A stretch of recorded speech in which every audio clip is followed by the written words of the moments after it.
이 지구에 인간이 탄생한 순간부터 지금까지 우리 인류는 단 한 번도 생각하는 것을 멈춘 적이 없었습니다. 우리는 눈에 보이는 모든 것에 호기심을 가지며 손으로 만져보았으며, 나아가 그들이 왜 그렇게 생겼는지, 이들은 어디에서 왔는지, 이들은 앞으로 어떻게 될지 등 엄청난 생각의 반복으로 오늘날의 문명을 이루게 되었지요. 하지만 그와 동시에 우리에게는 오래전부터 내려져 오던 잘못된 생각이 있기도 했습니다. 과거에는 태양과 천체가 지구를 중심으로 돈다는 천동설이 그랬고, 최근에는 이 우주가 영원 불멸할 것이라 믿으며 빅뱅 이론을 무시한 정적 우주론, 그리고 정상 우주론이 그랬죠. 다행히 우리는 이 경험들을 통해 영원한 것은 없다는 것을 배웠습니다. 그리고 이제는 우리가 경험한 것들을 바탕으로 깔되 이를 반박할 만한 새로운 무언가가 발견된다면 그때부터는 그것을 자신들의 경험으로 만들었죠. 그리고 최근 우리가 수십 년 동안 혹은 수백 년 이상 믿어왔던 과학적 사실이 틀렸다는 것이 밝혀졌습니다. 수금지와 목토 천해, 그리고 명왕성. 불과 몇 년 전까지만 해도 태양계라고 하면 불리던 이름이었는데요. 하지만 2006년 명왕성은 모종의 이유로 태양계 행성의 자격을 잃으며 태양계는 8개 행성으로 구성됐죠. 그런데 도대체 이 분류가 뭐길래 행성의 개수에 집착하는 걸까요? 당연히 우리 과학자들이 여기에 집중하는 데에는 아주 커다란 이유가 있었죠. 바로 태양계로부터 시작한 연구가 우주의 비밀, 우주의 탄생, 나아가 우리 인류의 비밀까지 풀 수 있기 때문입니다. 물론 고작 새로 발견된 행성 하나가 그런 비밀을 푼다는 것은 많이 비약적으로 들리는데요. 하지만 이 발견으로 우리 태양계 가설 중 풀리지 않는 많은 의문점을 해결할 수 있습니다. 그중 하나는 지금까지 밝혀진 사실로는 증명할 수 없는 천왕성에 기울어진 궤도이죠. 그리고 여기서 명왕성의 발견, 결국에는 퇴출된 이유가 나오게 됩니다. 1781년 천왕성을 발견하는 데 성공한 영국의 천문학자 윌리엄 허셜. 처음에는 별인지 행성인지조차 불분명했지만 망원경을 통한 관측 끝에 태양을 공전하고 있는 천왕성의 존재를 확인해냈죠. 하지만 무언가 이상했습니다.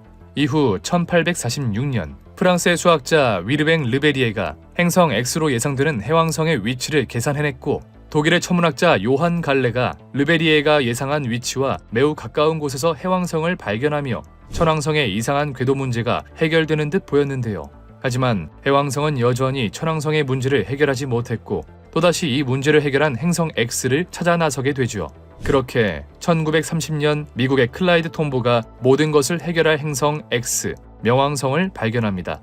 그런데 시간이 흘러 천체 관측 기술이 발달하고 명왕성에 대한 자료들이 쌓이면서 수많은 천문학자들은 또다시 커다란 혼란에 휩싸이는데요. 1978년 보다 발달한 장비로 정밀한 측정을 해보니 명왕성의 질량이 지구의 100분의 1밖에 되지 않았던 겁니다. 최소 지구의 수십 배 이상의 질량을 가지고 있어야 천왕성의 궤도에 영향을 줄 수 있을 텐데 고작 100분의 1 가지고는 어림 반푼어치도 없었던 것이죠. 문제는 여기서 끝이 아니었습니다. 만약 명왕성을 9번째 행성으로 인정하게 된다면 이 수많은 행성들 역시 행성들로 인정해야만 했습니다. 거기다 1992년 미국 하와이 대학교에서 근무하던 천문학자의 발견으로 태양계 최외곽의 행성이 되지 못한 잔재들로 이뤄진 천체들이 또 무더기로 발견되는데요. 이를 예측한 천문학자의 이름을 따 이것을 카이퍼 벨트라고 부르죠. 그래서 이제는 명왕성이 태양계의 9번째 행성이 아니라 카이퍼 벨트에 있는 수많은 잔재 중 하나가 아니냐는 목소리가 커지기 시작합니다. 주변에 비슷한 놈들도 많으니 이것이 카이퍼 벨트 잔재의 특징이 아니냐는 것이었죠.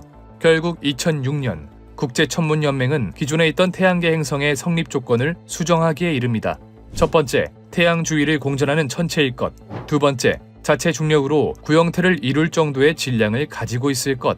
그리고 마지막 세 번째, 궤도 주변의 잔재들을 빨아들일 수 있을 정도의 중력을 가지고 있을 것. 이 세 번째 조건이 주변에 비슷한 행성들이 많았던 명왕성을 태양계에서 퇴출시키는 조건에 해당했죠. 그렇게 1930년 태양계 행성의 지위를 얻었던 명왕성은 그 자격을 잃고 맙니다. 하지만 명백히 태양계를 돌고 있는 천체의 일종이고 소행성이라고 불리기에는 커다란 질량과 구의 형태를 유지하고 있는 만큼 새로운 용어, 외행성이라는 이름을 붙여주게 되죠. 앞에서 보셨듯이 사실 행성 X에 대한 떡밥은 예전부터 꾸준히 존재해왔습니다. 나비루, TK 등이 대표적인 예시죠. 하지만 지금 여기서 얘기하는 행성 X는 이들과는 전혀 다릅니다.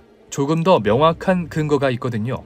2016년 1월 캘리포니아 공대의 마이클 브라운 박사와 콘스탄틴 바티긴 교수는 이 근거를 바탕으로 행성 X의 존재 가능성에 대한 논문을 발표하게 됩니다. 그들이 제시한 근거에 따르면 행성 X는 존재할 수밖에 없는 그냥 당연한 사실이었죠. 먼저 첫 번째 근거.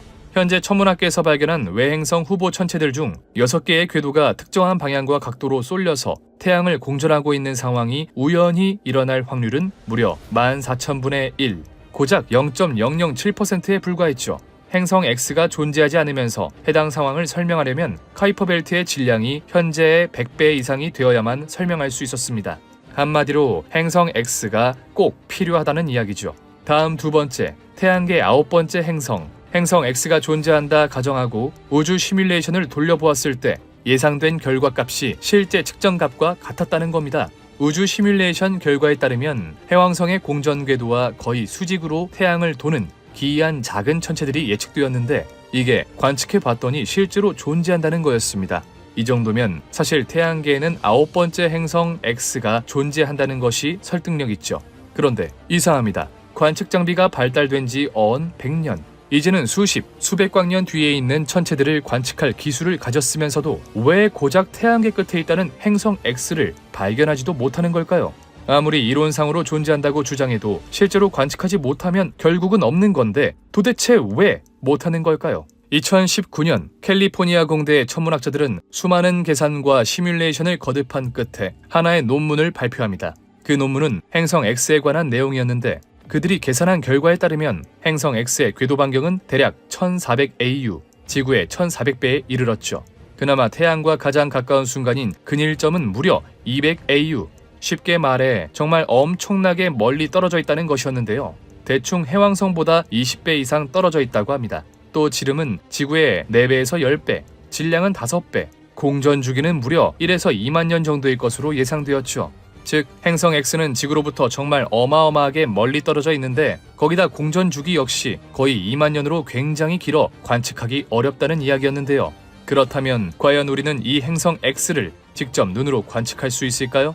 앞서 말씀드렸다시피 태양과 가장 가까울 때가 200AU이니 직접 가서 관측하는 것은 일단 물 건너 같습니다. 이제 남은 방법은 망원경을 통해 관측하는 것뿐인데 문제는 지금 이 행성이 어디에 어떻게 어떤 모습으로 움직이고 있는지 하나도 모른다는 거죠.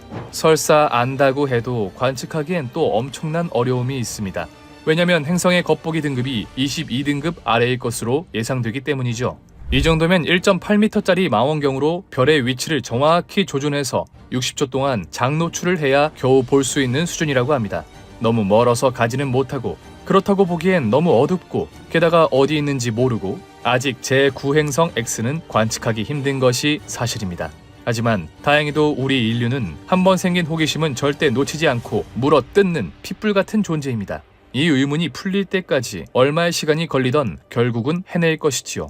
그리고 미시간대의 프레드 애덤스 교수에 따르면 앞으로 10에서 15년 후가 바로 행성 X가 가장 가까워지는 시점이라고 합니다. 그렇다면 앞으로 20년 후 태양계의 비밀이 밝혀지는 것을 기대해 볼 수 있지 않을까요?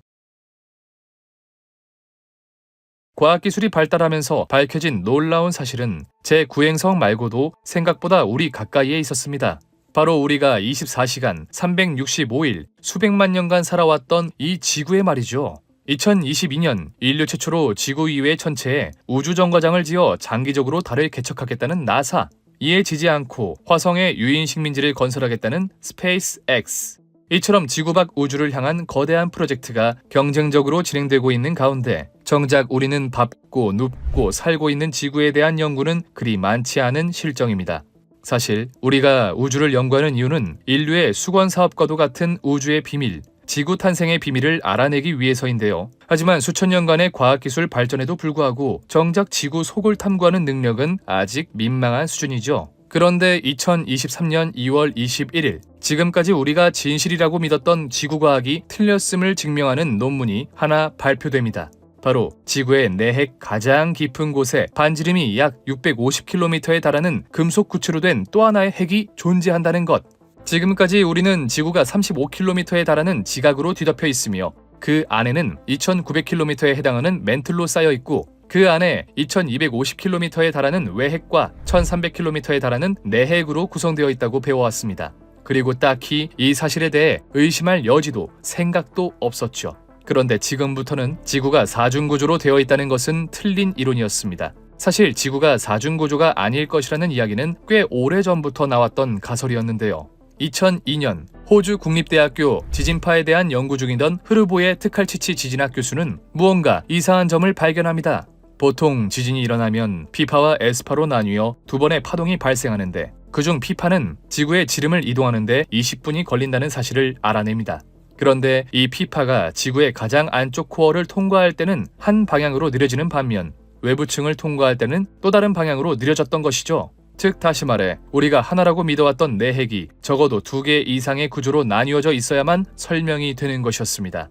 하지만 이 새로운 구조는 지구의 여러 겹층 아래에 숨겨져 있는 데다 지구 부피의 1% 미만도 되지 않는 매우 작은 곳으로 실체 파악이 쉽지 않았죠. 그렇게 그저 놀라운 발견으로만 여겨지고 역사 속으로 서서히 사라지던 어느 날, 그로부터 약 20년 후인 2023년 2월 21일 결국 흐르보의 트리칼치 교수는 지구의 내핵이 2가지 구조로 되어 있다는 논문을 국제과학 저널 네이처지에 발표하게 됩니다.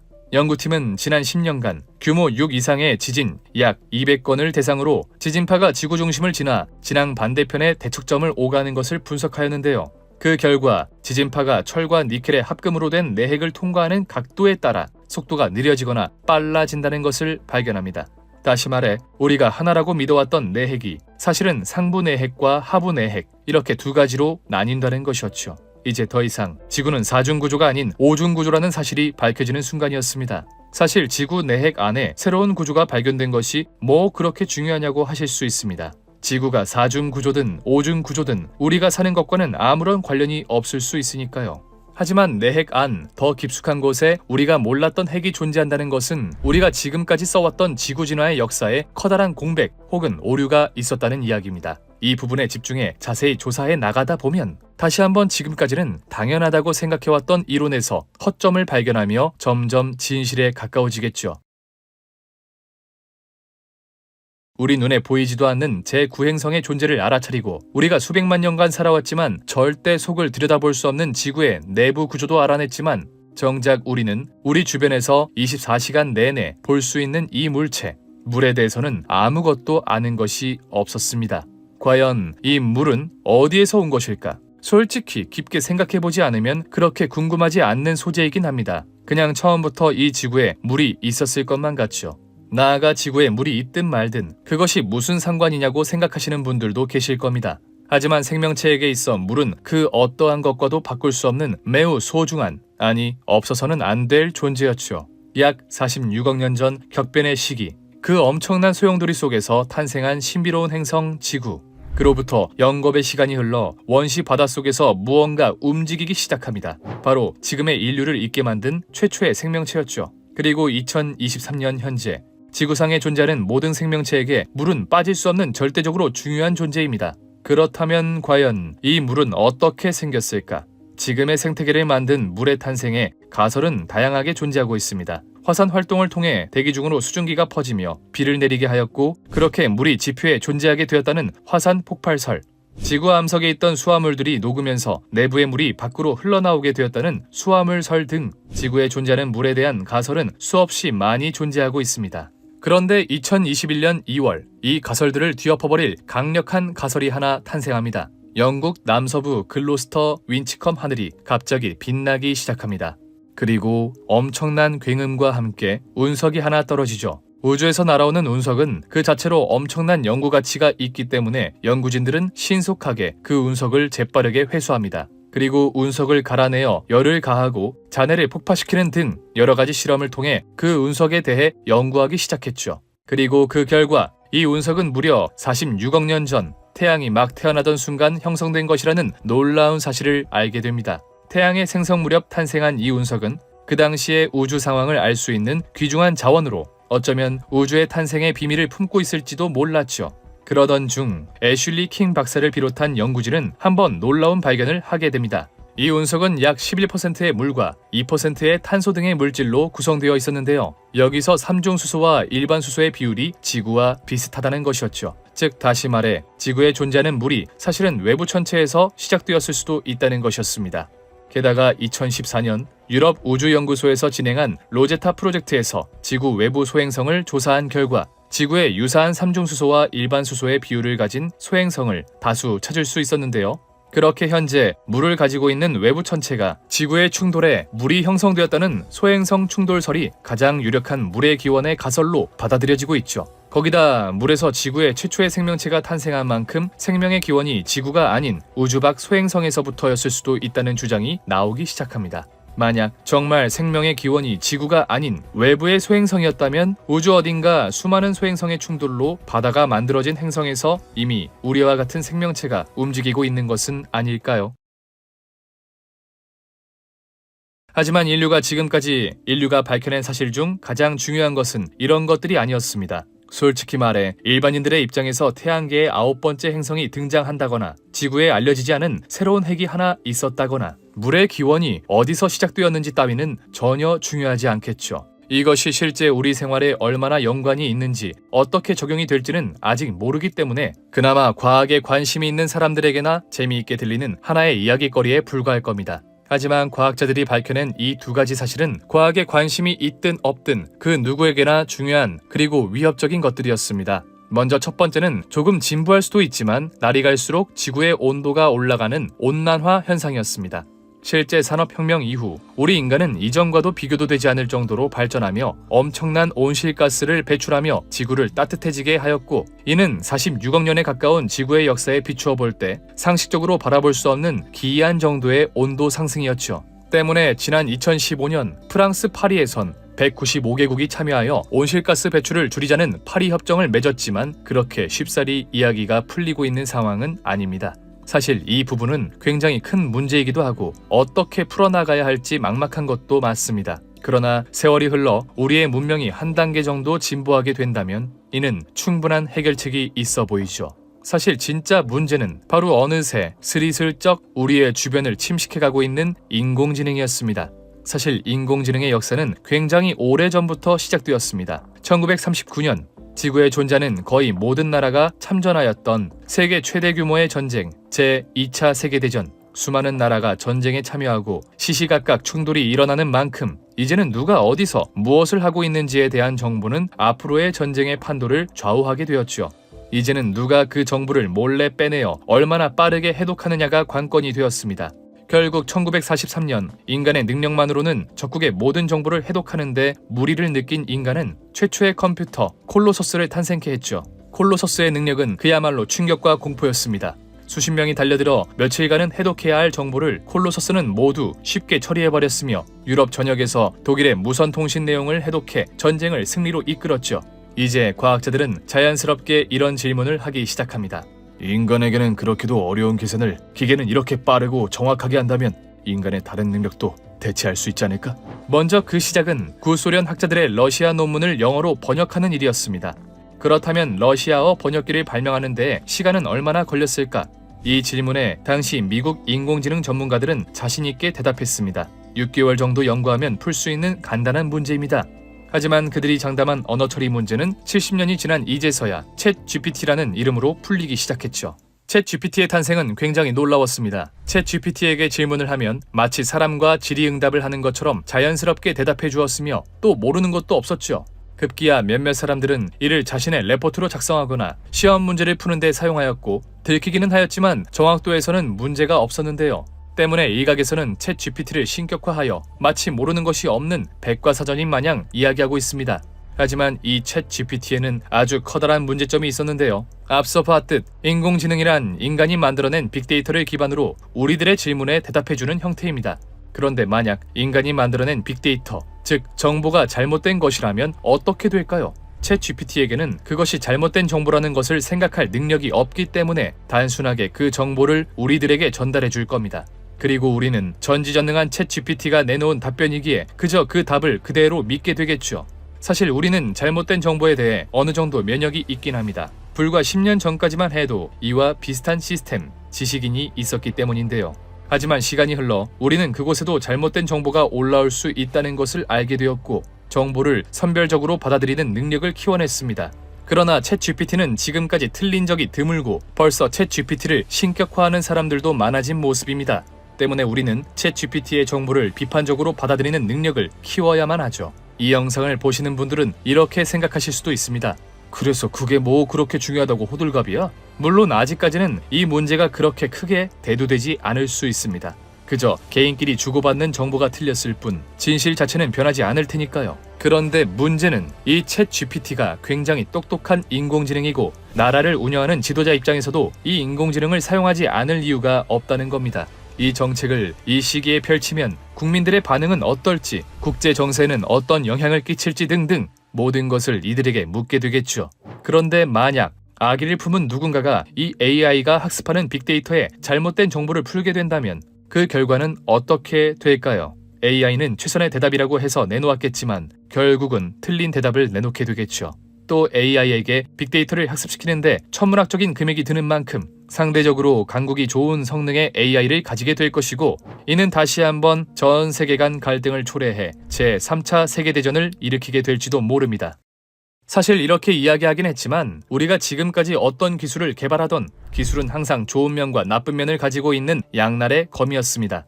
물론 그렇다고 기술은 무조건 좋은 것이라며 이러한 생각을 그만두어서는 안 되겠지만 이미 이런 생각을 우리들조차 하고 있다는 것을 보면 분명 우리 기술은 올바른 방향으로 흘러갈 것이라고 믿을 수 있겠죠.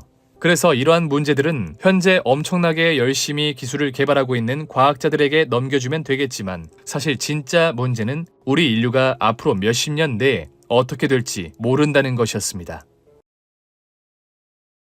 아주 오래전 지구에 나타나 지금까지도 지구를 지배하고 있는 위대한 생명체 인간. 400만 년이라는 기나긴 역사 동안 인간은 수도 없는 위기를 맞아왔지만 그때마다 인간은 항상 실패 속에서 교훈을 얻으며 성장해왔고 그 결과 오늘날 지구의 최상위 포식자 자리에 위치하게 되었죠. 하지만 그렇게 성장한 21세기 현재 이제는 더 이상 인간의 힘으로는 해결할 수 없는 문제에 맞닥뜨리게 됩니다. 이제껏 인간에게 닥친 문제들은 인류의 화합, 체계, 기술로 해결되는 것들이었다면 앞으로 우리에게 찾아올 문제는 이 모든 것들을 적용한다고 해도 해결될지 미지수인 것들만이 남았죠. 그러자 몇몇 과학자들은 이제 인류에게도 종말의 시기가 찾아왔다며 우리 인류는 빠른 시일 내에 혹은 일정 기간 내에 멸종하고 말 것이라고 이야기합니다. 이제는 전기가 필수가 된 21세기, 단 1시간만이라도 전기가 들어오지 않는다면 그곳은 곧 마비가 될 텐데요. 과거에는 전국을 무너뜨리기 위해서 살상무기가 필요했다면 이제는 한순간에 전자기기를 무력화시키는 EMP탄이면 충분하다고 할 만큼 우리는 전기 없이는 살 수 없는 시대에 머무르고 있습니다. 그런데 만약 모종의 이유로 그 중요한 전기가 순식간에 사라져버리게 된다면 도대체 무슨 일이 벌어지게 될까요? 우리가 사용하는 대부분의 물건들은 거의 다 전기가 필요한 전자제품들입니다. 지금 이 영상을 보고 있는 핸드폰부터 방에 들어와 있는 불은 물론 밖으로 나갈 때 사용하는 엘리베이터까지 모두요. 우선은 전기를 만드는 발전소가 모종의 이유로 모두 작동을 멈췄다고 가정해봅시다. 발전소가 멈췄다고 해서 갑자기 드라마틱한 일이 벌어지지는 않을 겁니다. 우리에겐 갑작스러운 전기 수요를 감당하기 위한 예비 전력량이라는 게 있으니까요. 하지만 발전소가 갑자기 가동을 멈춘 덕에 이 예비 전력 역시 순식간에 소진될 겁니다. 이 이야기는 여기까지 하고 다시 우리의 일상으로 돌아와 봅시다. 직장, 학교, 혹은 휴식을 취하며 힘든 하루를 보낸 우리는 쉬기 위해서 편안한 보금자리로 돌아옵니다. 그런데 왜인지 엘리베이터가 움직이지 않죠. 점검 중인가 보다 하고 계단으로 올라가 집으로 들어가는데 무슨 일인지 집에도 불이 켜지지 않습니다. 아, 잠깐 전기 설비 점검 중인가 보다 하고 넘어갈 수는 있겠죠. 그렇게 다음날 씻기 위해 세면대에서 수도꼭지를 트는데 이런 물이 나오지 않네요. 수도를 관리하는 상하수도 업체 역시 전기 없이는 굴러갈 수 없기 때문이었죠. 씻는 건 일단 포기하고 허기진 배를 채우기 위해 냉장고를 열었는데 냉장고가 예전만큼 시원한 것 같지 않습니다. 오늘 내일 하던 음식은 이미 상하기 시작했죠. 상한 음식을 버리고 아침을 해결하기 위해 길거리로 나서는데 바깥 세상도 그리 다르진 않은데요. 식료품을 팔던 대형마트도 더 이상 영업을 하지 못하고 작은 슈퍼마켓도 썩기 시작하는 음식들로 고역을 치르고 있죠. 하지만 아직까지 심각하진 않습니다. 생활하는데 다소 불편하긴 하지만 그동안 만들어 놓고 비축해 놓은 음식들이 있으니까요. 일주일 뒤 각 가정이 가지고 있던 음식들이 슬슬 떨어지기 시작합니다. 새로운 음식이 필요하지만 이런 먹을 걸 생산하는 공장마저 멈췄다는 소식이 들려옵니다. 언제까지고 계속될지 모르는 정전에 도심은 아수라장이 됩니다. 슈퍼마켓과 대형마트에는 힘이 센 사람들이 이미 지배를 시작했고 힘이 없는 사람들은 그저 배를 고를 수밖에 없죠. 그 사이 세계 경제는 지금껏 볼 수 없었던 수준으로 수직 하락하며 주식시장이 처음 열렸던 순간으로 다시 돌아가게 됩니다. 계좌에 넣어놨던 우리 돈은 더 이상 존재하지 않는 데이터 쪼가리가 되었고 어찌 보면 우리는 모두 생존을 위해 다퉈야 하는 평등한 상태가 될지도 모르죠. 전기가 없어지고 몇 개월 후 우리는 이제 먹고 살 것을 찾기 위해 모두 시골로 내려가 있을 겁니다. 예전처럼 낮에는 농사를 짓고 밤에는 촛불을 켜며 모두 걸어 다닐 겁니다. 그렇게 인류의 문명은 수천 년 전으로 다시 돌아가게 되겠죠. 물론 전기가 잠시 끊긴다고 인류의 문명이 수천 년 전으로 돌아가지는 않을 겁니다. 하지만 잠시가 아닌 꽤나 오랜 기간 전기가 끊기게 된다면 그 결과는 상당히 무서울 겁니다. 실제로 불과 몇 년 전 세계 최고 강대국 미국에서 이런 일이 벌어진 적이 있었는데요. 때는 바하흐로 20년 전인 2003년 8월 오후 4시 11분 미국과 캐나다 동부 지역에 갑자기 전기가 끊기게 됩니다. 미국의 중심지인 뉴욕과 뉴저지는 물론 온타리오, 퀘벡 등 캐나다 주요 지역에 6,180만 킬로와트의 전력 공급이 중단된 건데요. 이는 당시 한국 최대 전력 수요의 1.3배에 달하는 규모로 5,500만 명의 시민들이 크나큰 피해를 봤죠. 대규모 정전으로 당시 뉴욕과 인근 도시들은 전기가 없는 공황 사태를 겪었고 미국과 캐나다는 물론 전 세계에 엄청난 파장을 불러일으켰습니다. 다행히 전력 공급은 3일 만에 복구되며 위험한 순간까지 가지는 않았는데요. 하지만 그 피해는 상상을 초월했습니다. 전기를 쓸 수 없게 되자 당시 뉴욕시의 모든 지하철과 인근 지역을 잇는 통근 열차의 운행이 중단되었고 교통은 그야말로 마비가 되고 말았는데요. 그러자 이미 살인적인 택시비를 자랑하던 뉴욕의 택시 기사들은 정상 요금의 16배가 훨씬 넘는 바가지 요금을 요구했고 휘발유 공급이 줄면서 가격이 1년 전보다 24% 이상 급등해 당시 최고치를 기록하기도 했죠. 게다가 신호등의 작동까지 멈추며 도로는 뒤엉킨 자동차들과 보행자들로 가득 찼고 교통경찰이 도착해 상황을 정리하기 전까지는 아비규환의 상태였다고 합니다. 또 정전 사태로 여기저기서 킨 촛불이 화재로 이어졌고 엘리베이터에 갇히는 사례가 늘어나 진화와 구조 작업을 위해 소방관들이 5,000차례 이상 출동했다고 하죠. 그리고 대부분의 상점은 약탈을 막으려고 가게 문을 닫아 생필품을 구하기도 쉽지 않았다고 합니다. 또 클리브랜드 등의 지역에서는 정전으로 하수 처리를 할 수 없어 상수원이 오염됐을 가능성이 있었기에 식수 부족 사태까지 발생했다고 하는데요. 이로 인해 고작 3일 동안 60억 달러, 한화로 약 7조 정도의 피해가 발생했다고 하죠. 후에 밝혀진 정전의 원인은 발전기와 송전 선로의 고장이었다고 하는데요. 오하이오 주 인근의 발전기와 송전 선로의 고장을 빨리 처리하지 못해 정전 지역이 전국으로 확대되었다고 하죠. 그 전에도 미국을 비롯한 다양한 나라는 정전으로 인해 심각한 문제를 겪어왔었습니다. 1977년 7월 13일 뉴욕에서 정전이 발생했을 때는 정전 기간 동안 뉴욕 시내 가게 1,700곳이 털렸고 4,000명이 체포됐으며 1억 5천만 달러의 재산 피해가 났었죠. 이 사건을 연구했던 스콧 버그 박사에 따르면 블랙아웃이 대형 허리케인 40에서 50개가 한꺼번에 강타하는 정도의 충격을 사회에 줄 수 있고 경제적 여파는 대공황 때보다 더 심각할 수 있다 라고 말하기도 했습니다. 그의 연구에 따르면 대규모 정전 첫날에는 상점이 문을 닫고 현금 자동 인출기, 주유소 등의 이용이 어려워지게 된다고 하는데요. 3일이 지나 2단계에 접어들면 각종 기기의 사용이 힘들어지며 생필품 사재기가 발생하고 사회는 곧 혼란에 빠진다고 하죠. 그로부터 10일이 지나 3단계까지 가게 되면 약품 부족과 냉난방 불가능 등의 현상이 일어나고 3개월 후인 4단계에서는 폭동이 일어나 돌이킬 수 없는 상황까지 갈 수 있다고 합니다.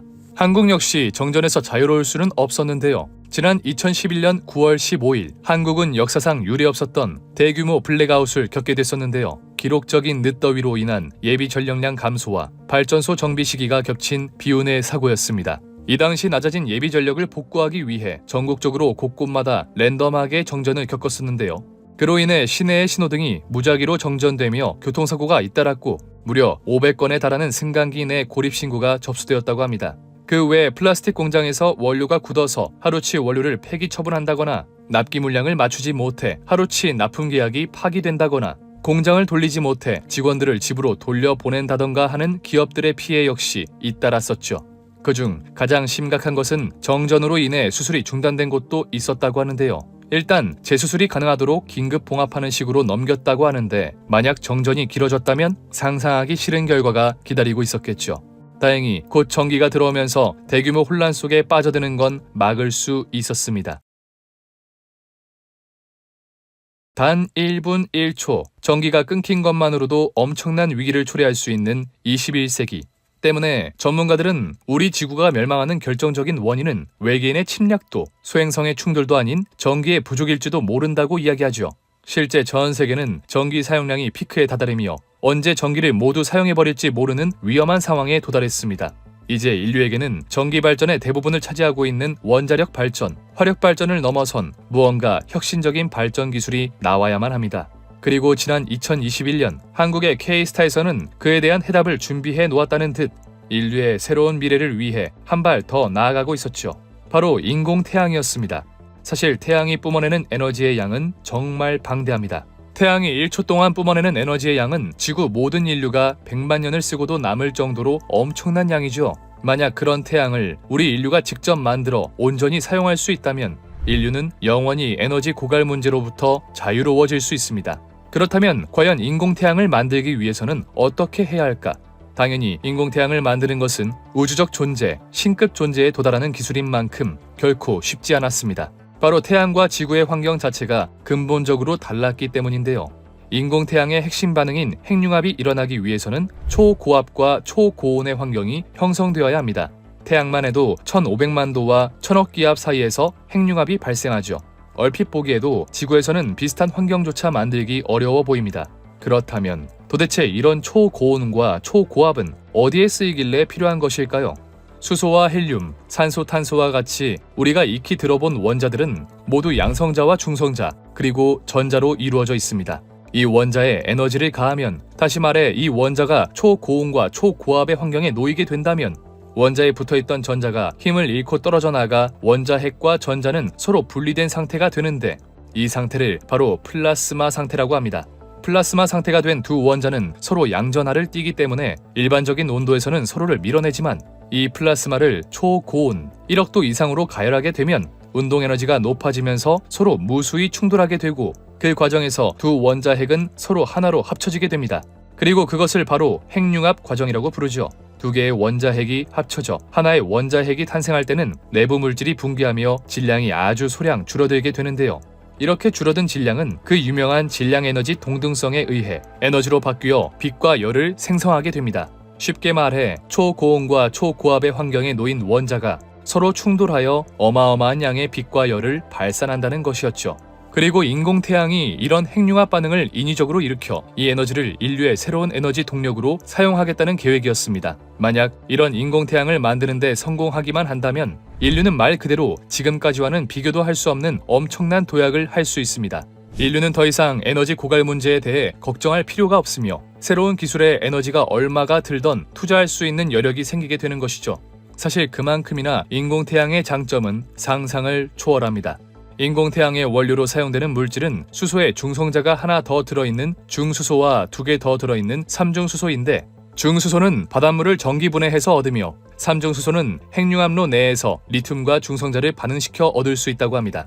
다행히 인공태양 기술에 사용할 중수소는 바다에 22조 6,500억 톤이나 있어 인류 전체가 200억 년 이상 사용 가능하며 또 하나의 원료인 리튬은 지표면에서 굉장히 쉽게 추출할 수 있어 무려 1,500만 년 동안 인류 문명을 지탱할 수 있을 만큼 풍부하다고 하죠. 거기에 핵융합 연료 1g으로 석유 8톤에 달하는 에너지 생산이 가능해 인류는 영원히 에너지 고갈 문제에 걱정할 필요가 없어 보입니다. 또한 현존하는 최고의 고효율 발전소인 원자력 발전소와 비교해보아도 말도 안 되는 성능과 안정성을 가지고 있었습니다. 원자력 발전소는 인공태양과 달리 핵분열 과정을 통해 에너지를 얻는데 이때의 효율은 인공태양의 7분의 1밖에 되지 않는다고 하죠. 또한 원료로 사용되는 같은 무게의 우라늄과 수소를 비교해보면 여러 방면으로 인공태양이 우수했습니다. 거기다 안정성도 매우 뛰어납니다. 원자력 발전소는 원자로 내부의 연료를 미리 채운 상태에서 핵분열 반응을 일으키는데 한번 터지면 지구급 규모의 재난이기에 수많은 전문가가 주의를 기울여야 합니다. 반면 인공태양은 원료를 외부에서 조금씩 투입해 보충하는 방식이기 때문에 폭발을 일으킬 만큼의 연료가 없어 제어가 비교적 쉬운 편이라고 하죠. 인공태양의 장점은 끝도 없었습니다. 화력발전 같은 경우 일산화탄소, 이산화탄소, 미세먼지 등 다양한 유해물질을 배출하고 원자력 발전 같은 경우 수만 년의 관리가 필요한 방사성 폐기물을 배출하지만 인공태양이 배출하는 오염물질은 길어도 100년, 짧으면 10년이면 전부 재활용이 가능하다고 하죠. 그만큼 인공태양 기술은 연료 걱정 없이 효율도 좋으며 안정성과 환경면에서도 최고의 모습을 보여주는 그야말로 꿈의 에너지 기술입니다. 하지만 인공태양 기술이 이렇게 매력적인 기술인 만큼 이것을 실제로 만든다는 것은 너무나도 어려운 일이었습니다. 지구에서 핵융합을 일으키기 위해선 태양과 비슷한 환경을 만들어 주어야 하는데요. 그런데 태양과 비슷하게 1500만 도는 만들 수 있어도 1000억 기압을 만들 수는 없었습니다. 그렇기에 기압을 낮추는 대신 그에 상응하는 높은 온도를 사용하기로 하였는데 그 온도는 무려 1억 도에 달했죠. 당연하게도 온도를 이렇게 높이 올리는 것은 매우 힘들며 또한 어찌 온도를 올렸다 해도 에너지를 잔뜩 머금은 고온의 플라스마가 날뛰지 않도록 얌전히 붙잡아 두는 것은 굉장히 어려운 일이었습니다. 물론 이런 1억 도 이상의 플라스마를 버티고 담아낼 물질 역시 필요했죠. 다행히 뛰어난 과학자들은 그들답게 과학기술로 이 문제를 해결했습니다. 고온의 플라스마에 아주 강력한 자기장을 걸게 되면 도넛 모양으로 무한히 순환하게 되는 토카막 장치를 사용한 것이었죠. 이 방식을 사용하면 고온의 플라스마가 벽면에 닿지 않고 고리 모양으로 순환하기만 하여 핵융합 장치 벽면에 직접 닿는 부분의 온도는 고작 수천 도로 다행히도 견딜 수 있다고 합니다. 하지만 그뿐 여전히 핵융합 발전 방식에는 어려움이 도사리고 있었습니다. 2021년 한국의 K스타는 전 세계에서 가장 오랜 시간 동안 1억 도의 플라스마를 가두는 데 성공했습니다. 하지만 그 시간은 고작 30초에 불과했죠. 에너지를 얻기 위해 이 시간을 24시간 365일 유지해야 한다는 것을 생각해보면 인공태양 연구는 터무니없는 일일지도 모릅니다. 그러다 다행히도 이 유지시간을 300초까지 늘리면 24시간 운영까지는 무리 없이 진행이 가능할 것이라고 합니다. 그렇기에 현재 K스타는 2026년 300초 도달을 목표로 연구하고 있지만 세계 기록을 세운 K스타조차 인공태양 연구는 아직 걸음마 단계에 불과해 보입니다. 하지만 지금부터 많은 시간이 흐른다면 인류의 에너지 문제는 영원히 해결해버릴 인공태양 혹은 그에 상응하는 엄청난 효율의 에너지 발전 방식이 탄생할 것임은 의심의 여지가 없어 보이죠. 여기서 문제는 단 한 가지일 것으로 보입니다. 과연 그 시간이 도대체 얼마인가? 결국 이에 대해 몇몇 과학자들은 재미있는 해답을 내놓기도 합니다.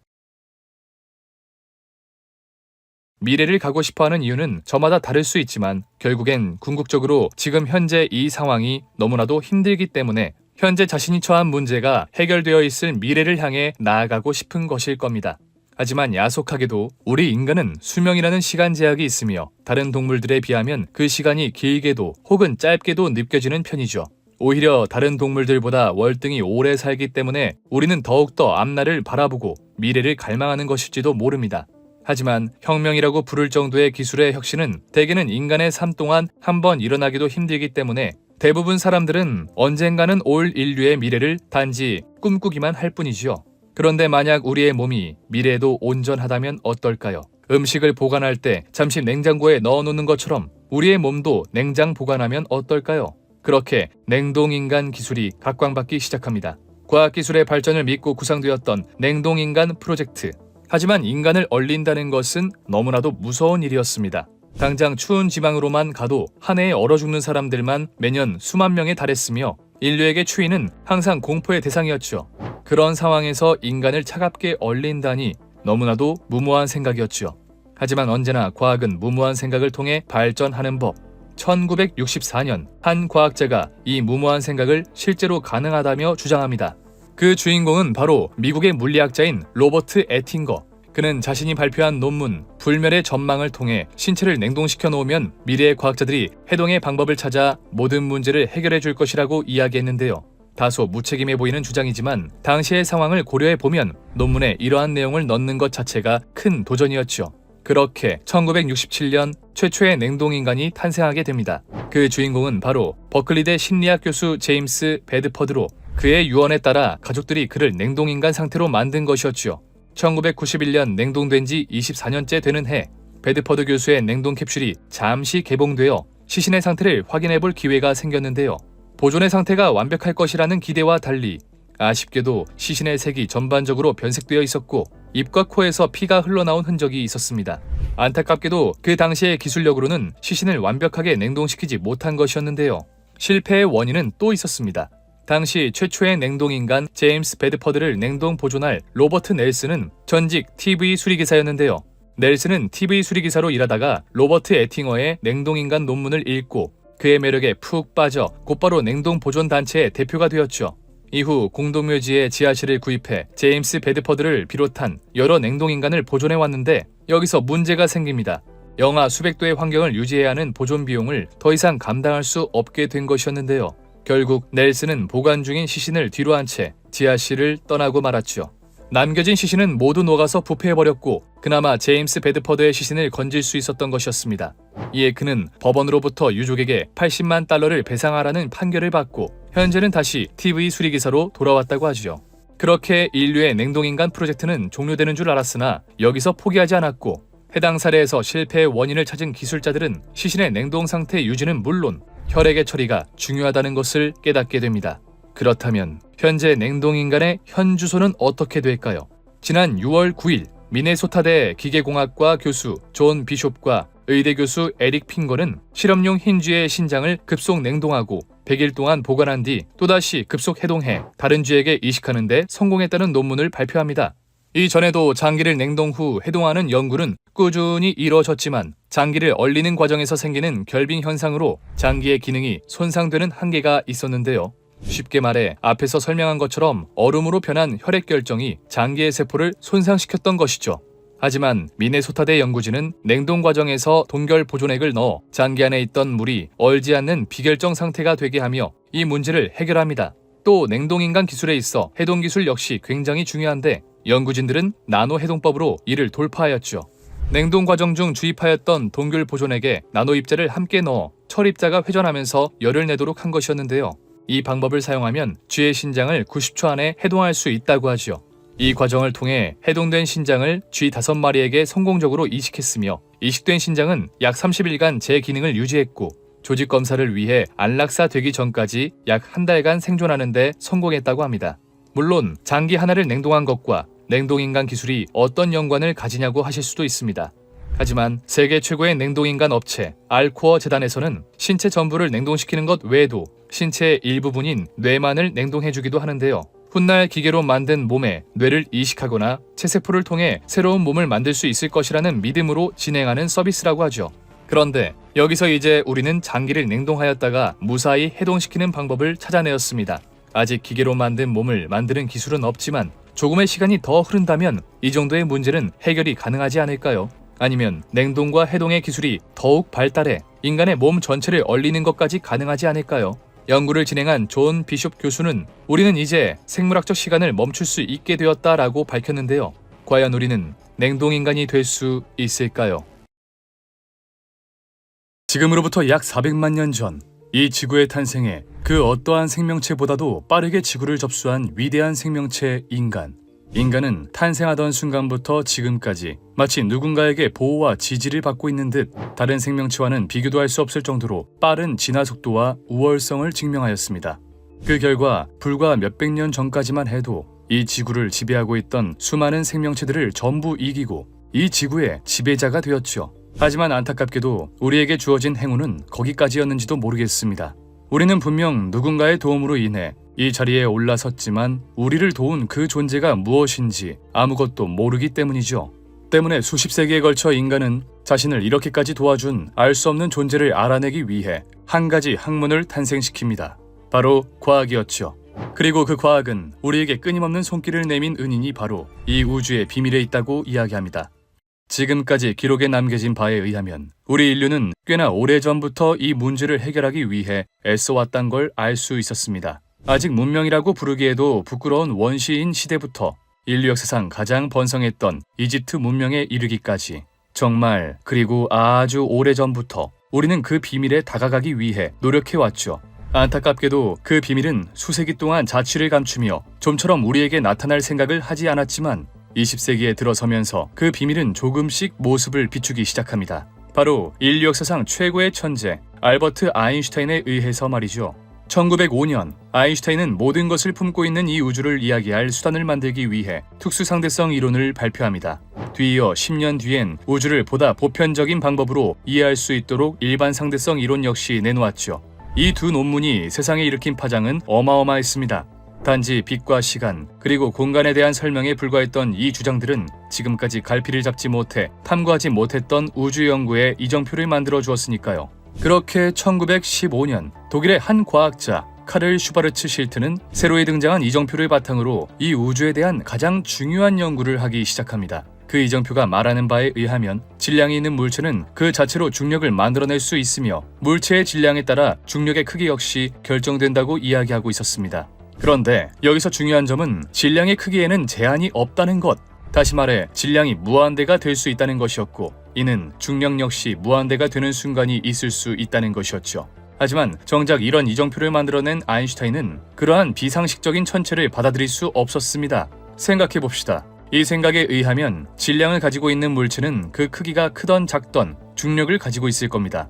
이때 중력이 영향을 미치는 범위는 무제한이기 때문에 아무리 멀리 떨어져 있는 천체일지라도 서로 중력의 영향을 주고받을 겁니다. 그렇다면 수억 년의 세월이 흐르면 이 둘의 거리는 아주 조금이라도 가까워지게 되겠죠. 문제는 이러한 천체들이 우주에는 수억 개, 수조 개 이상 있다는 겁니다. 다시 말해 충분한 시간이 흐른다면 우주에 존재하는 모든 천체들은 저마다의 질량이 만들어낸 중력으로 서로가 서로에게 이끌려갈 것이며 언젠가는 이들이 서로 만나 더 큰 질량을 가진 천체로 진화하게 된다는 이야기입니다. 그리고 더욱 커다란 질량을 얻게 된 천체는 더욱 강한 중력을 행사하며 더욱 많은 천체들을 끌어당기게 될 것이고, 이는 곧 모든 것을 어마어마한 중력으로 빨아들이는 무시무시한 천체, 블랙홀로 진화하게 되겠죠.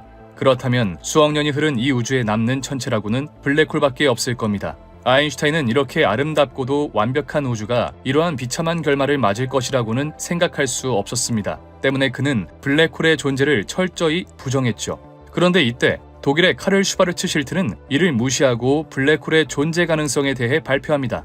그는 1915년 아인슈타인이 일반 상대성 이론과 함께 발표한 아인슈타인 장방정식을 통해 수학적으로 블랙홀이 존재함을 증명하였으며, 그 누구도 감히 그 수식에서 오류를 찾을 수 없었죠. 그때부터 인류는 모든 것을 빨아들인다는 신비하면서도 무서운 존재, 블랙홀에 대해 연구하기 시작합니다. 하지만 그에 대해 연구하면 연구할수록 머릿속에서 하나의 의문이 끊이지 않고 떠올랐는데요. 블랙홀이 엄청난 중력으로 모든 것을 계속해서 빨아들인다면 그 물질들은 전부 어디로 가는 것일까? 블랙홀은 중력이 너무나도 강해서 우주상에서 가장 빠르다는 존재 빛조차 빨아들이며 계속해서 성장합니다. 물질을 빨아들여 질량이 증가할수록 블랙홀의 중력은 강해지고, 중력이 강해질수록 더욱 많은 물질들을 빨아들일 수 있어 블랙홀의 크기는 계속해서 커지게 되죠. 때문에 슈바르츠 실트에 의해 블랙홀의 존재가 예측된 이후로 우리는 블랙홀이 계속해서 물질을 빨아들이고 그 크기가 계속해서 증가할 것이라고 생각해왔습니다. 하지만 블랙홀이 정말 이런 식으로 행동한다면 굉장히 무서운 일이 아닐 수 없는데요. 블랙홀이 계속해서 한계를 모르고 커진다면 과연 어디까지 커지냐가 가장 커다란 문제였습니다. 물론 우주는 굉장히 넓기 때문에 블랙홀이 우주를 지배하는 데까지는 오랜 시간이 걸리겠지만 충분한 시간이 흐른다면 우주에 남는 천체는 결국 블랙홀일 뿐입니다. 다시 말해 우리 우주의 미래는 블랙홀에게 갈기갈기 찢길 것이라는 것이었죠. 때문에 우리는 주위 물질을 빨아들이며 계속해서 성장하는 블랙홀을 막을 수 없다고 생각했고, 무언가 이상하긴 했지만 이 우주의 끝에는 암울한 미래만이 펼쳐져 있을 것이라고 생각하였습니다. 물론 그러면서 모든 것을 빨아들이는 블랙홀과 반대되는 개념인 모든 것을 내뱉는 천체, 화이트홀을 구상하기도 했지만, 화이트홀이 모든 것을 내뱉는 동시에 국소적으로 엄청난 질량이 모이기 때문에 다시 한번 블랙홀이 생겨 화이트홀이라는 개념 역시 잘못되었다고 결론짓게 되었죠. 다시 말해 블랙홀이 작아질 방법은 존재하지 않으며 블랙홀은 주위의 물질을 잡아먹고 끝을 모르고 성장할 뿐이라는 것이었습니다. 하지만 이에 대해 굉장한 의구심을 품은 자가 있었으니 바로 인류를 대표할 정도로 천체 물리학에 능통했던 천재 스티븐 호킹이었죠. 사실 호킹 이전에도 블랙홀에 대해 의구심을 가졌던 사람이 있었습니다. 1972년 야콥 베켄슈타인은 이 세상을 지배하는 법칙, 열역학을 적용시켜보기로 하는데요. 그런데 열역학 법칙에 의하면 우리가 지금까지 알고 있던 블랙홀의 정의는 굉장히 많이 수정되어야 했죠. 셀 수 없을 정도로 많은 입자로 이루어져 있는 이 우주가 고작 블랙홀 몇 개로 정리가 된다면 이는 열역학 제2법칙인 엔트로피의 법칙을 위반하게 되는 것이었습니다. 엔트로피 법칙은 쉽게 말해 이 세상은 점점 무질서한 방향으로 나아간다는 법칙으로 물에 퍼진 잉크가 자유분방하게 퍼지는 것을 보면 알 수 있는데요. 반대로 엔트로피가 낮아진다는 것은 이미 엎질러진 물을 다시 주워 담고 물에 퍼진 잉크를 다시 돌리는 행위에 해당합니다. 다시 말해 절대 엔트로피는 낮아질 수 없다는 것이죠. 만약 블랙홀의 엔트로피가 0이라면 주변의 엔트로피가 0이 아닌 무언가를 블랙홀 안에 넣었을 때 전체 엔트로피는 감소하게 될 겁니다. 하지만 이 세상에 그런 일은 벌어질 수 없으니 블랙홀은 엔트로피가 0이 아니게 되는 것이죠. 때문에 블랙홀의 온도는 절대 온도 0도가 아니며 이는 온도에 따라 빛이 나오는 현상인 흑체 복사가 일어나야만 했습니다. 이는 다시 말해 모든 것을 빨아들이기만 하고 당연하게도 내뱉는 것은 없다 생각했던 블랙홀이 사실은 우리도 모르게 계속해서 복사열을 내뱉고 있었다는 것이죠. 나아가 호킹은 더욱 충격적인 이야기를 합니다. 베켄슈타인의 제안으로부터 2년 후 호킹 박사는 호킹 복사라는 것을 제시하며 흑체 복사가 충분히 가능하다고 말합니다. 그렇다면 호킹 박사가 이야기하는 블랙홀이 내뱉는 물질은 과연 무엇일까? 바로 여기서 일반 상대성 이론과는 전혀 연관이 없을 것 같던 양자역학이 등장하게 됩니다. 이제는 우리 대중들에게 많이 친숙해진 양자역학은 사실 우리가 알고 있는 것보다 훨씬 괴랄한 것들을 품고 있는 학문인데요. 그 중에는 우리의 상식 수준으로 절대 이해할 수 없는 양자요동 혹은 양자떨림이라 부르는 현상이 있었죠. 우리는 진공 상태라고 한다면 그 안에 기체조차 존재하지 않는 무의 공간이라고 생각합니다. 보통 공기를 빼 진공 상태를 만든다고 하니 그렇게 알고 있는 것이 당연하죠. 하지만 양자역학에서는 진공 상태에서 우리도 모르게 수많은 것들이 일어난다고 하는데요. 하이젠베르크의 불확정성의 원리에 따르면 공간에는 전자와 양전자가 수시로 생성되었다가 서로 충돌하며 소멸하기를 반복한다고 합니다. 일반적으로 이런 양자요동이 일어나는 시간은 무려 10의 마이너스 44제곱초 정도로 매우 짧기 때문에 관측하기가 극도로 어려우며 만약 발견한다고 해도 불확정성의 원리에 따라 일정 정밀도 이상 측정하는 것이 불가능하다고 하죠. 하지만 이 양자요동이 블랙홀의 사건의 지평선에서 일어날 경우에는 이야기가 아주 많이 달라졌습니다. 예를 들어 사건의 지평선 근처에서 양자요동이 일어난다고 생각해봅시다. 양자요동에 의해 양의 에너지를 갖고 있는 입자와 음의 에너지를 가지고 있는 입자가 생깁니다. 음의 에너지를 가진 물질이 존재한다는 게 믿기지 않지만 불확정성의 원리에 의하면 이 세계에 오래 머물지 않는 입자는 음의 에너지를 가질 수 있다고 하죠. 어차피 양의 에너지를 가진 입자와 음의 에너지를 가진 입자가 다시 만나 사라져버릴 것이기 때문에 에너지 보존 법칙을 위반하지도 않습니다. 그런데 블랙홀의 사건의 지평선에서 양자요동이 일어나면서 둘 중 하나의 입자가 확률적으로 블랙홀에 빨려 들어가게 되는데요. 이때 만약 양의 에너지를 가진 입자가 빨려 들어가고 음의 에너지를 가진 입자가 방출하게 된다면 불확정성의 원리를 위배하기 때문에 음의 에너지를 가진 입자가 빨려 들어가고 양의 에너지를 가진 입자가 방출하게 되죠. 이는 마치 블랙홀이 입자를 방출하는 것처럼 보이며 이것이 바로 호킹 복사였습니다. 그리고 외부에서 볼 때 이 현상은 블랙홀이 바깥으로 에너지를 방출하는 셈이 되는데 전체 에너지는 항상 보존되어야 한다는 에너지 보존 법칙에 의해 블랙홀이 방출한 입자만큼 블랙홀의 질량은 줄어들게 되죠. 또 아주 미량이긴 하지만 질량이 줄어들었기 때문에 블랙홀의 수명 역시 점차 줄어들게 됩니다. 블랙홀이 무언가를 빨아들이기만 하는 것이 아니라 그와 동시에 입자를 내놓고 있다는 것은 당시 학계에서 굉장히 충격적인 주장이었는데요. 게다가 전혀 연관이 없을 것 같던 미시세계에서 일어나는 일에 일반 상대성 이론의 중력이 작용한다는 것을 밝혀내며 두 학문의 연관성마저 찾아버리고 말았죠. 하지만 이는 더 큰 논쟁을 불러일으키는 서막에 불과했으니 문제의 쟁점은 블랙홀이 사라진다는 것이었습니다. 우리는 무언가가 어떻게 형성되었는지 알기 위해 그것의 과거 흔적들을 조사하고는 합니다. 우리의 조상을 찾기 위해 땅속에 파묻혀 있는 화석들을 조사하고 과거 지구에 무슨 일이 있었는지 알기 위해 지질을 분석하는 것처럼 말이죠. 때문에 우리는 우주의 비밀을 파헤치기 위해 수십억 년 전 발생한 빛을 통해 우주의 과거를 연구하고 있습니다. 그런데 그 빛은 수십억 년 전 우주에 존재했던 입자들이 만들어낸 별이 낸 빛일 텐데요. 현재 그 별은 다양한 방식으로 최후를 맞이했을 것이고 이 중 몇몇은 블랙홀이 되거나 블랙홀의 먹잇감이 되었을 겁니다. 때문에 블랙홀은 우리가 궁금해하고 찾고 싶은 것들을 머금고 있는 보물창고와 같은 것이고 이것이 바로 우리가 블랙홀 연구에 매진하는 이유이죠. 하지만 호킹 복사 이론의 발표 이후 우리는 초조해졌습니다. 그 전까지 블랙홀은 영원하며 정보를 가지고 있는 입자는 갈기갈기 찢어질지언정 블랙홀 속 안에 정보는 여전히 있을 것이라 생각했습니다. 여기서 말하는 정보는 우리가 생각하는 종이문서, 책 같은 것이 아니라 이 입자가 몇 도에 얼고 몇 도에 끓는지, 어떤 성질을 가지고 있으며 누구와 궁합이 잘 맞아 결합하는지 등의 입자의 성질 같은 정보였죠. 만약 시간이 흘러 우리가 이 정보를 제대로 해석할 수 있는 날이 오게 된다면 이 입자가 138억 년 전에는 무엇을 했는지, 누가 이 입자를 탄생시켰는지, 다시 말해 빅뱅 초기에는 무슨 일이 벌어졌던 건지 알 수 있으리라 생각했죠. 아무리 블랙홀 속에 빨려 들어가도 입자가 사라지지는 않기 때문에 이런 정보들은 영원히 유지될 것이라 믿었습니다. 하지만 호킹 복사에 의하면 블랙홀은 매우 소량이지만 점점 질량을 잃어가며 죽어가고 있는데요. 그리고 이는 다시 말해 정보를 가지고 있는 입자가 점차 사라지고 있다는 것이었죠. 호킹 복사를 통해 나오는 물질이 그 정보가 아니냐는 말도 있었지만 그건 블랙홀의 사건의 지평선에서 양자 요동으로 생성된 블랙홀과는 상관이 없는 물질로 절대 블랙홀의 정보를 담고 있을 수 없었습니다. 그리고 이는 학계에 다시 한번 커다란 파장을 일게 하는데요. 블랙홀의 질량이 줄어 정보가 사라지게 된다면 블랙홀에 들어갔다 나온 물질의 정보의 양이 줄어드는 문제가 발생하게 되는 것이죠.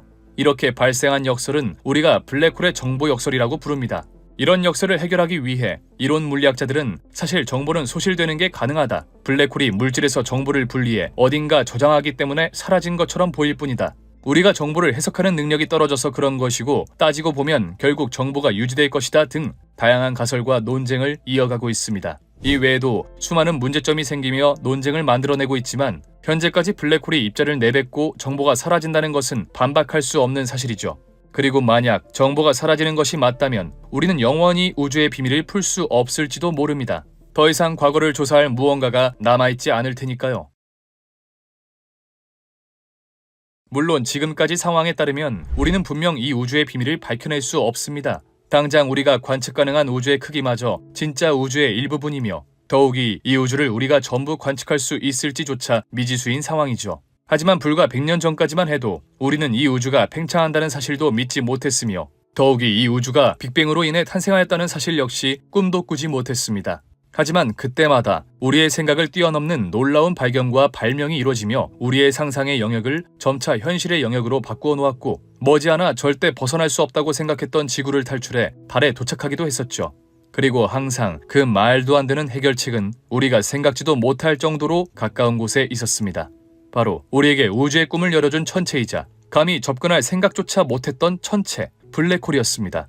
1915년 아인슈타인의 장방 정식을 풀이하며 블랙홀의 존재를 예측한 슈바르츠 실트. 슈바르츠 실트의 주장이 너무나도 상식을 벗어난 나머지 1939년 아인슈타인은 그의 블랙홀 이론을 부정하기 위해 별도의 논문을 작성할 정도였습니다.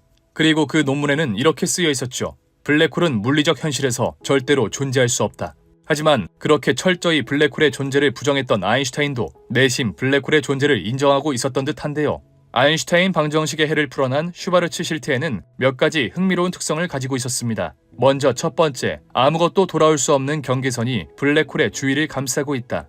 다시 말해 블랙홀에는 빛조차도 빠져나올 수 없는 사건의 지평선이 있다는 말로 이 반경보다 더 가까이 접근하는 물체는 여지없이 블랙홀로 빨려 들어가 결코 탈출하지 못하게 된다는 이야기였죠. 그리고 다음 이야기가 조금 흥미로웠는데요. 슈바르츠 실트 반경 안으로 떨어진 사람은 시공의 반대편에 비친 거울 세계를 보게 될 것이다. 블랙홀에 의해 중력이 무한대에 가까워질 때쯤 우주에는 구멍이라고 부를 만한 것이 생기게 되고 만약 그 구멍 속을 볼 수 있다면 그 구멍 속에는 우주의 반대편 모습이 보인다는 것이었는데요. 아인슈타인은 이에 대해 거울 우주는 어차피 소통이 불가능하게 되기 때문에 딱히 개의치 않아 했죠. 왜냐하면 블랙홀 중심부로 보내진 탐사선은 무한한 곡률과 맞닥뜨리게 되는데요. 다시 말해 중력이 무한대가 되어 어떤 물체도 중력을 이기지 못하고 완전히 찌그러지게 되겠죠. 전자들은 원자로부터 떨어져 나가고 심지어 원자 핵 내부에 있는 양성자와 중성자들도 갈기갈기 찢기게 될 겁니다. 이때는 그 어떠한 존재도 우리가 물체라고 부르기 애매해지겠죠.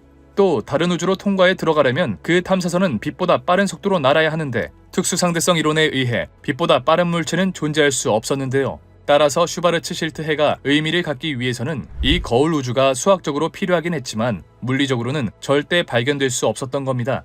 그래서 아인슈타인도 블랙홀은 물리적 현실에서 절대로 존재할 수 없다라고 말한 것이었죠. 그러다 1935년 아인슈타인과 그의 동료 네이선 로제는 일반 상대성 이론이 다리를 놓을 수 있다는 논문을 하나 발표하게 되는데요. 오늘날 아인슈타인 로젠 다리라고 불리는 이 논문은 극단적으로 휘어진 시공간 사이에 마치 다리 같은 것이 생성될 수도 있다는 내용을 가지고 있었죠. 하지만 그러면서도 아인슈타인은 아인슈타인 로젠 다리가 블랙홀이 수학적으로 모순이 없는 이론이 되기 위해서 필요하지 실제로 이 다리를 통과해 거울 우주에 도달한다는 것은 불가능하다고 생각했습니다. 때문에 블랙홀의 존재, 블랙홀을 통한 이동은 상당히 흥미롭게 들려왔으면서도 당대 최고의 물리학자 아인슈타인이 부정했기 때문에 우리들의 기억 속에서 잊혀져 가고 있었죠.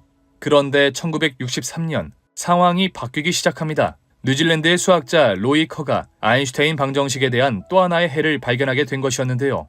슈바르츠 실트가 회전을 배제하고 아인슈타인 방정식의 해를 구했다면 커는 회전까지 그 계산에 집어넣었죠. 그 결과 회전하는 무거운 별은 한 점으로 붕괴하지 않는다는 사실을 발견하게 됩니다. 그 대신 회전하는 별은 납작하게 되어 결국 고리 모양으로 압축되는데 이는 흥미로운 성질을 갖게 되죠.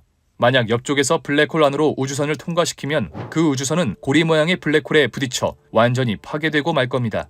하지만 우주선을 그 고리의 위쪽이나 아래쪽으로 접근시키면 여전히 많은 중력을 버텨야 하긴 하지만 그래도 무한대의 중력까지는 버텨내지 않아도 되는데요. 다시 말해 우주선이 회전하는 블랙홀의 회전축을 따라 통과한다면 엄청난 중력을 견디긴 해야 하지만 그래도 반대편에 있는 우주에 도달할 수 있다는 것이었습니다. 마치 사과에 있는 벌레가 반대편에 도달하기 위해선 사과의 둘레를 기어가야 하지만 사과의 안쪽을 파먹으면 쉽게 반대편에 갈 수 있는 것처럼 웜홀이 탄생하게 되죠.